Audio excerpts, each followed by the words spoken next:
Hello. Welcome to my human design channel. My name is Juji. This is HD by Z.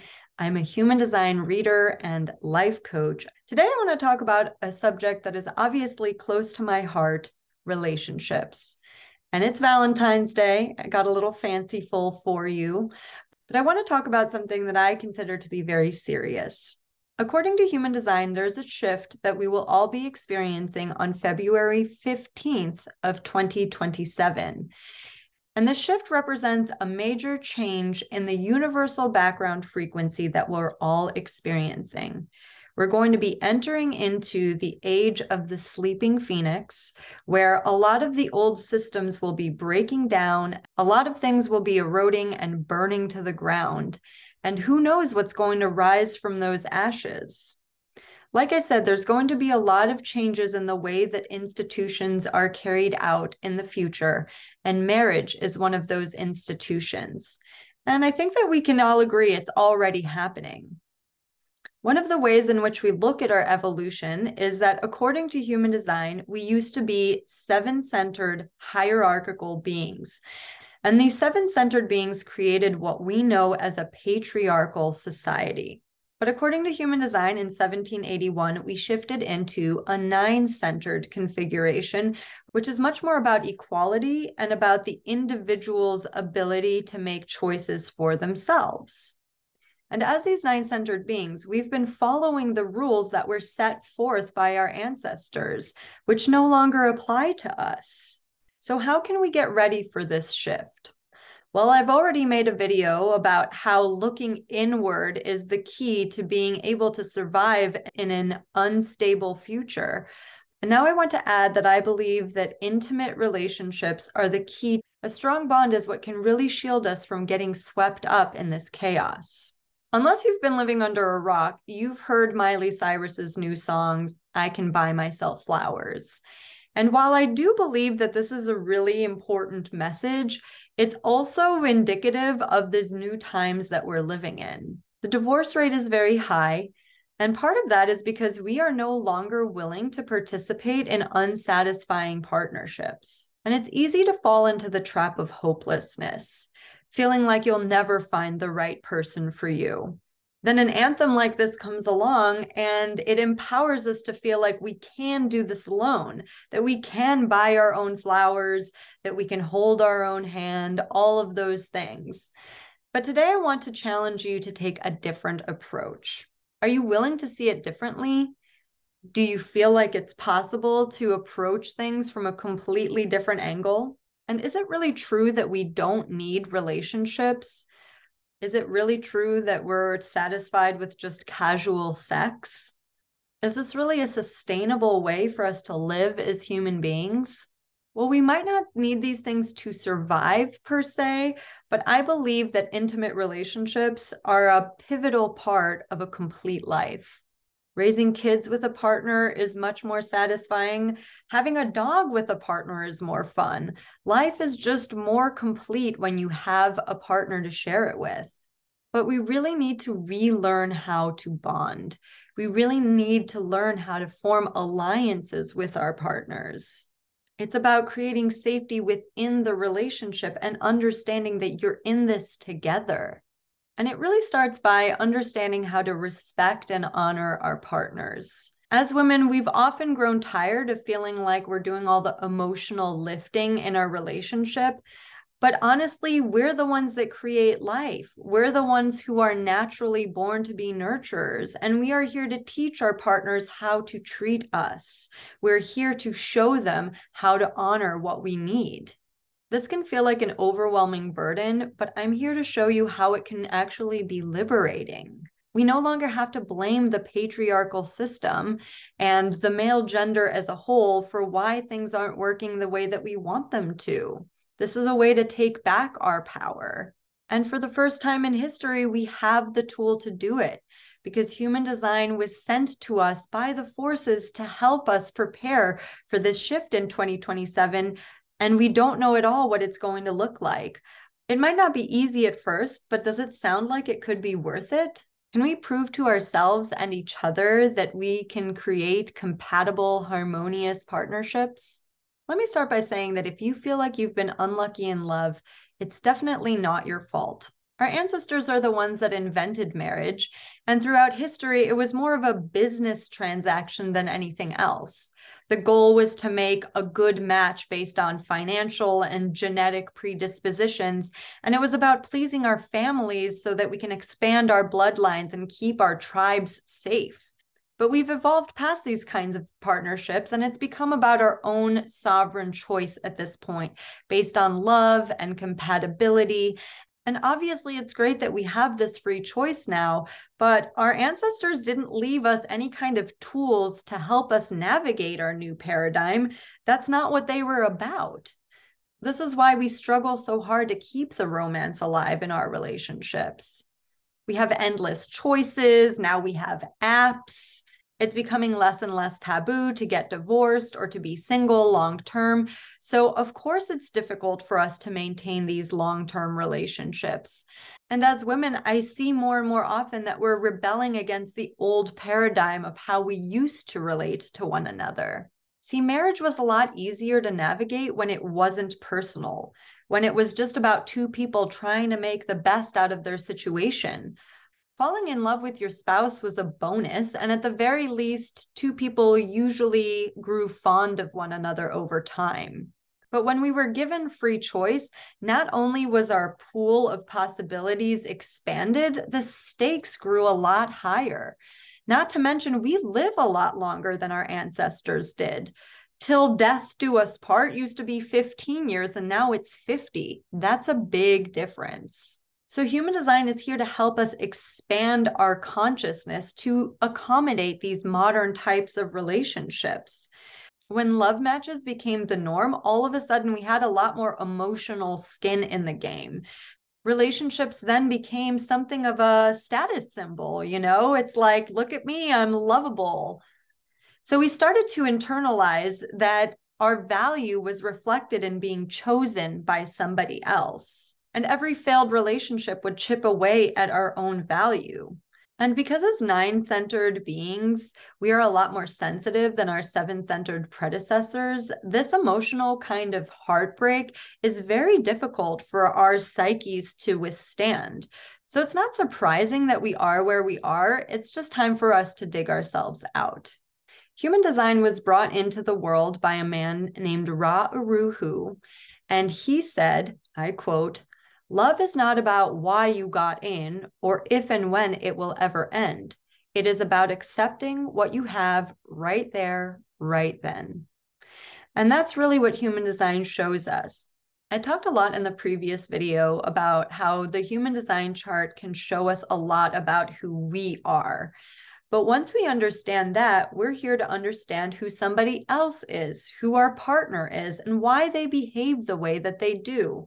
Spoiler alert, it's not to spite us. It's just who they are. It's not doing it to piss you off. One of the most important things about being in a love bond with somebody is feeling like they matter to you and that you matter to them. So it's about establishing a solid foundation, or in some cases, re-establishing a solid foundation for a long-lasting union by creating strong bonds and mutual respect between two people. I want to give you a couple of different examples. Example 1, have you ever felt rushed by your partner? Are you the one usually doing the rushing? What human design shows us is that we all have a unique way of processing life, the world, decisions, and some of us are faster than others. A real life example of this is something that I myself have experienced. I'm a quick decision maker, and my ex-husband was a lot slower in his process. I was always waiting for him outside in the hallway of our building, waiting for him to get his laundry together so I could go to the laundromat, or waiting for him to take a shower so then I could jump in. This drove me crazy. I always thought to myself, if I can be quick, if I can get my shit together fast, then he should be able to do it too. So his slowness must be something that he does to disrespect me, to drive me nuts. And it had absolutely nothing to do with that. On the flip side, I'm also somebody who needs a lot of alone time, and he didn't. But back then, I didn't understand why he didn't understand that I needed more space. And in order to get my space, I often picked fights so that he would leave and leave me alone. In a way, I was expecting him to read my mind instead of just ask for what I needed. He didn't have to take it personally that I needed alone time, and I didn't need to take it personally that he was slower than me. But that's exactly what happened. As a result, our marriage only lasted 5 years, and it's not that I look back with regret, but I definitely cringe every time I think about the way that we treated one another in those days. Another example is that there are 4 types in human design: generators and projectors, manifestors, and reflectors. Generators and projectors make up about 90% of the population, and they tend to be very attracted to one another. Generators have a lot of energy, and projectors have a lot of focus. Those who have the energy are here to do more of the heavy lifting around the household. And this is not about gender roles. It's about understanding who naturally has the energy and who is here to be more efficient with their energy. I see a lot of couples struggling with this. If you're a projector partner and you're asking your significant other to take out the garbage or go get the groceries or take the kids to the park, it's not because you don't want to do those things. It's because you don't have as much energy to do them. So it's not necessarily about splitting responsibilities 50-50. It's about understanding whose role is what and honoring it within the partnership. The last example is also very common. Does your partner seem very stubborn? Once they've made up their mind about something, are they unwilling to budge? Do you try to demonstrate your point of view in the hopes of changing it, but it never works? Some people are very fixed in the way that they think and process information, and some people are a lot more flexible with new ideas. Harmony in a relationship is not necessarily about getting wrapped up in changing your partner's mind and having the same perspective on everything. It's about respecting each other and agreeing to disagree sometimes. Trying to get your partner to change their mind to prove that they love you will inevitably end in heartbreak. These are just some of the traps that we fall into in this old dating paradigm. And human design can help us pull back the curtain on what's going on below the surface. That's why I do so many celebrity chart analysis, so we can see what's really going on with them. In the old dating paradigm, we try to get our partners to change in order for them to prove to us that they really care. But that's not conscious relating, that's just manipulation. And we expect our partners to read our minds so that they know what we need, but that's not conscious relating either. It's just torture. Don't you think there's a better way? And if you can create that better way, don't you think that will create a lot more harmony, intimacy, and love within a relationship? So it does start with self-awareness and being able to communicate our needs, not during a fight, but before anything goes wrong. It's like giving your partner the tools they need to show you that they care, which they do. And similarly, we get to see their needs and be able to show up for them in a way that feels like we care about them. This is where we get to thrive together and create a very special kind of loyalty that's very rare.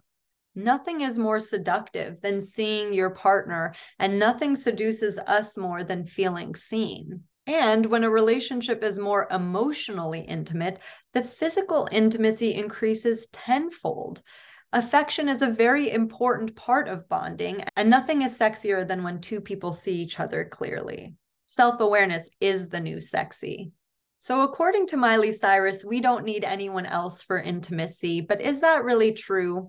Is that really a long-term solution for what's ailing us right now? I mean, don't you want someone to come home to feel like you have a true partner in life who will share in your desires, who will share in your wins, and who will be there for you when pain inevitably shows up? So I'm not going to lie to you. Internalizing all of this newfound wisdom that human design offers can take some time. It's not about intellectually understanding what this chart says. It's also about integrating this knowledge into your everyday life so you can break these old habits and these old patterns that keep you in this old type of relationship loop. And this is where relationship coaching can be very helpful. The way I work with people is we start by examining their old relationships with friends, with family, and with previous lovers to dig into these old dynamics of what happened in the household when you were growing up. What was modeled for you? What did you start to understand about relationships from an early age? What was your individual dynamic with your various caregivers? And this is a way for you to learn from your past relationships in order to see how none of it was personal. This is not about revisiting trauma and opening up old wounds. It's about reframing everything you thought you knew about who you are to other people and who they are to you. Once you see what was actually going on below the surface, it's like being set free from prison. It was nobody's fault. And now you can see that your self-worth does not need to be attached to these partners, these relationships. This is when relationships start to take on a whole new meaning. It's no longer about anything other than seeing someone for who they truly are and letting them see you for who you truly are. And this is when being yourself becomes easy instead of scary. This is when opening up to somebody else becomes freeing instead of something to worry about. And this is the key to self-love, acceptance of others, and long-lasting union. It's not about loving ourselves better than someone else can. It's about teaching someone else how to love us the way that we want.